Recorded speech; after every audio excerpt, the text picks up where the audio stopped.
Test. Hey guys, it's Francis and Dad again. So today, as promised, I decided to make a video for my fellow Hikikomori friends and MGTOW friends. And also, these two terminologies, these two groups of people, Hikikomori and MGTOWs, they are not exactly mutually exclusive. In fact, they are highly mutually exclusive. Some of the MGTOWs, even if they spend their lives as, purely MGTOWs, I firmly believe they can reach some consensus with Hikikomoris like me. I am currently a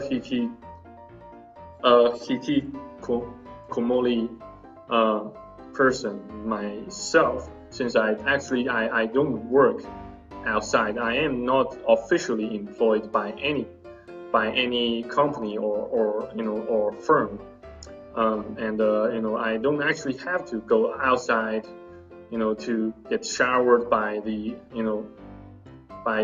bitter winter breezes. And so I'm currently working as a part-time YouTuber and a freelance solutions architect for by outsourcing some minor projects and some unwanted projects by those major tech and IT firms. So let's back to the main theme of this and the primary aim of this video clip. So why being a Hikikomori and probably in the meantime and Hikikomori MGTOW gives you plenty of edges over those who are not Hikikomori, those who are actually and officially employed and with a fancy title with a decent salary. First of all, you don't have anything to lose. That means you don't have anything to fear, and you don't have anyone to fear, and you don't have anything that you fear you might lose in the future, other than your life, other than your chances, your access to YouTube, to the open and uncensored internet. So when we examine things, when we examine problems, when we examine our lives, we must not always concentrate on the negative side. We must not always concentrate on the shitty sides. For instance, as for myself, I lost my residential status in Australia due to my visa's expiry, and largely due to the application I made for protection visa in Australia, and it was technically an onshore protection subclass. As far as I can recall, it's subclass 866, I suppose. Yes, subclass 866, onshore protection visa. So once that application fails to get approved by the delegate, by the migration case officer or its delegates, you won't have many opportunities to apply for another visa due to the infamous Section 48 bar. Well, you still have other options that you can, for example, with a very slim chance, you can get to marry someone, and you can get the opportunity to stay in Australia for a couple of years more and wait for the Department of Immigration's final say and final approval of that. Regardless, and nevertheless, that question is irrelevant to this video clip. It's not very relevant to this video clip. To this video clip I'm trying to make it. So why I use that my own story, my own onshore protection in Australia. Why I use this the story of myself while I seek onshore protection in Australia. It was because I don't want you to lose hope, and I also don't want you to consider yourself worthless and invaluable. In fact, you are more than valuable. You are more valuable than anything. Then probably, we are, as human beings, we are equally valuable. No one is truly invaluable. Sorry, no one is truly not valuable, and no one is truly useless. Yeah. So even myself, as you can see here, I believe God has given me the purpose, to make more YouTube videos, to tell you the words of my heart, via this channel, via this platform, and via this opportunity. So don't sell yourself short, even if you happen to live, even if you happen to decide to live as a hikikomori, or you happen to become a hikikomori and an MGTOW yourself. I understand that you will have to endure lots of slandering, lots of insults, lots of humiliation from people around you, such as, and that particularly can include your parents, your relatives, saying that you are a loser, you still can't get your shit together, you still can't get yourself a decent wife, and you still can't get yourself a decent living and a family.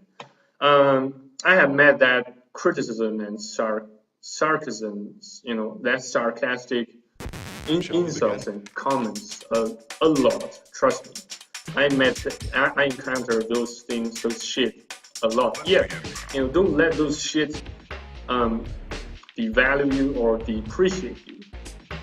Those shits are truly things that are entirely worthless and useless. The only use of those shits, those insults, those humiliations, are that they can fuel your passion, they can fuel your motivation. Instead, don't let it crush your motivation and crush your passion for anything you choose to do or any job you choose to do.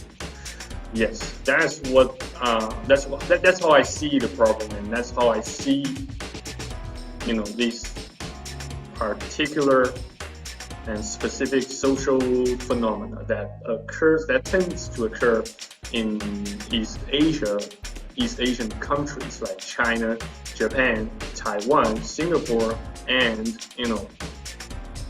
Korea, etc. That's what I imagine, and that's how I tackle and see the problem as hikikomori, as being a hikikomori. Yes. This is not a drill.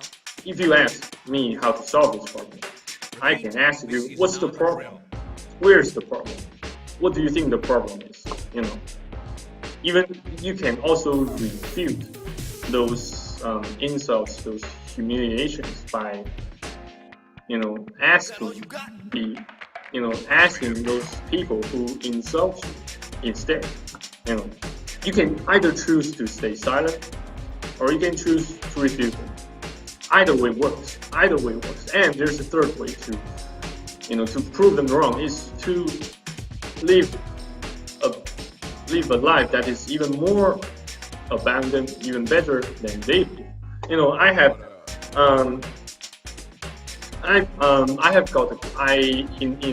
I got a cousin. He's 1 year younger than I am, and he just got married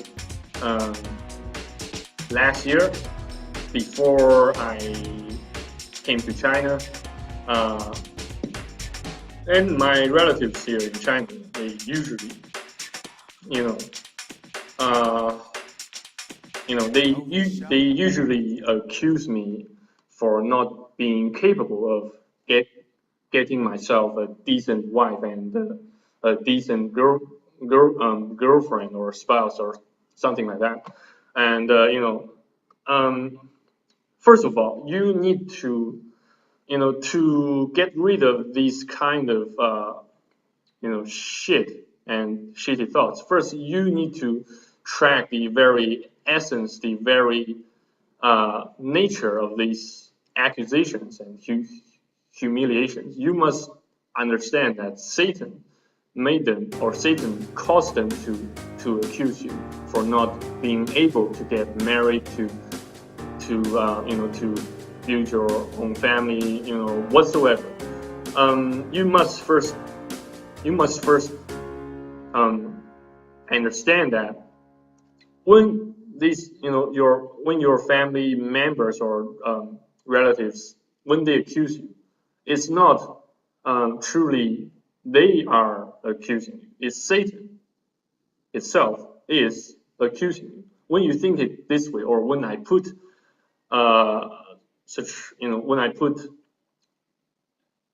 when I put it in this way, you will start not to give it a damn. Yeah, first try to see the very essence, the very nature of that particular problem you are currently facing. And I believe you will soon find a resolution or a solution to that particular problem. So yeah, the second edge, the second advantage, the second advantageous position, or the second advantageous position you got as a hikikomori is that you can have a lot more time to spend with yourself, and a lot more time to to cherish, to realize that those how kind those how kind your other friends, your other relatives, your other family members are, and you can learn lots of things, even during the lowest points of your lives.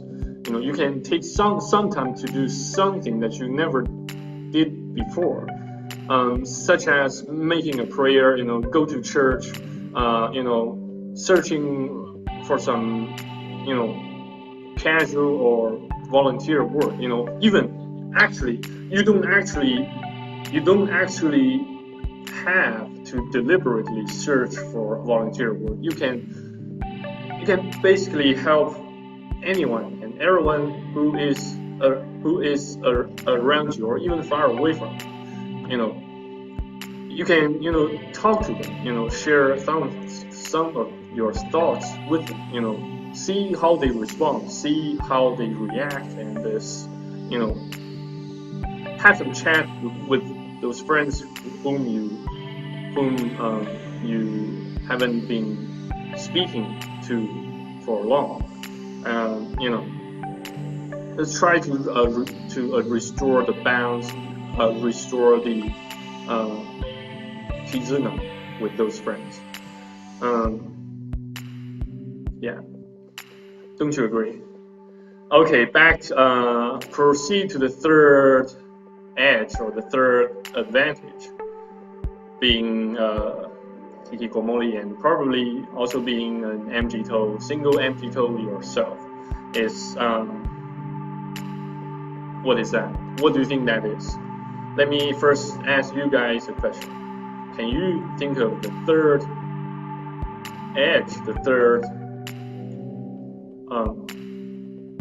advantage of all these plenty of advantages? Yes, we do. I guess I will leave that to my next video clip I am about to make in the next couple of days. So if you guys have any questions, feel free to post it below this video clip, and just don't post any scams or spams. So, and do stay tuned for my next video on on YouTube. And I shall see you on the next video. God bless, stay awesome, and bye-bye. Cheers.